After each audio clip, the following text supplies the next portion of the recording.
Okey, tajuk saya, Assalamualaikum warahmatullahi wabarakatuh. Bismillah. Tajuk saya pada hari ini ialah kedaulatan kepada raja dan negara. Isunya adalah kepentingan mempertahankan institusi diraja dan cara untuk memeliharanya. Okey. Doktor dah rekod kan? Okey. Okey. Institusi diraja adalah institusi yang tertua dan sedia wujud dalam sistem sosial di negeri Melayu sejak dahulu lagi. Zaman dahulu Raja Melayu ni berkuasa mutlak. Namun setelah beberapa peristiwa yang berlaku, hal ini tidak lagi diguna pakai. Jadi Raja Melayu tidak lagi berkuasa mutlak lah. Lepas tu, namun institusi diraja tetap dikekalkan sehingga kini. Okey. Jadi apakah kepentingan institusi diraja kepada negara kita?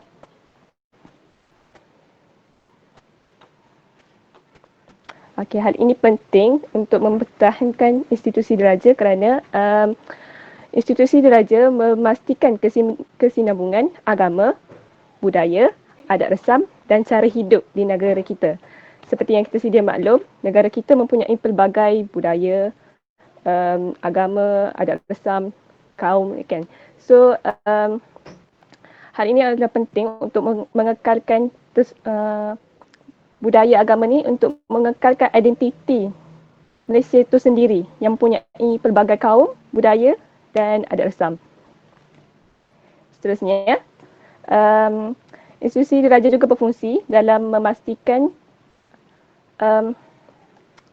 kuasa kerajaan dan Perdana Menteri sebelum mereka menjalankan tugas mereka.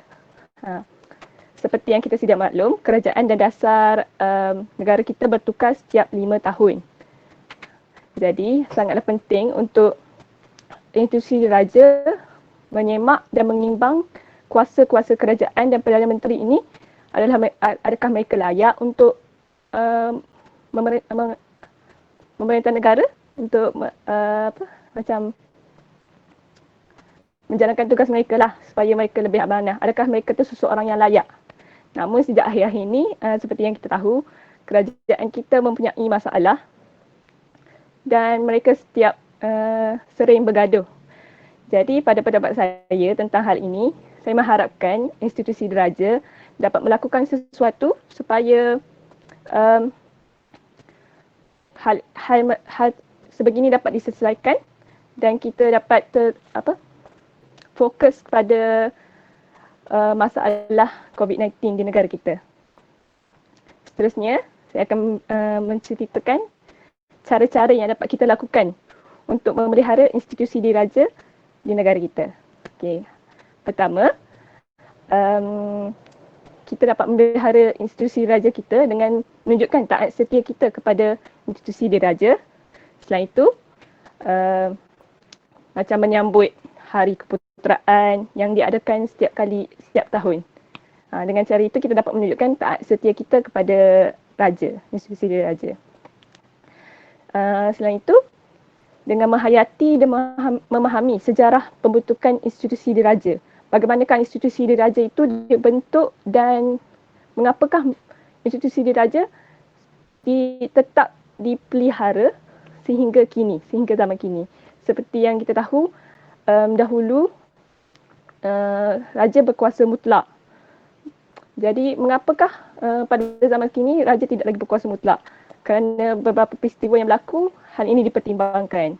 So, kita kena tahu sejarah pembentukan institusi raja dan mengapakah sampai sekarang pun dia masih lagi dikekalkan. Even ada banyak peristiwa yang berlaku.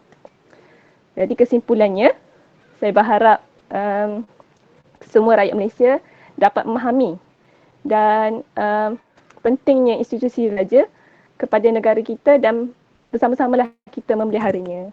Sekian, terima kasih.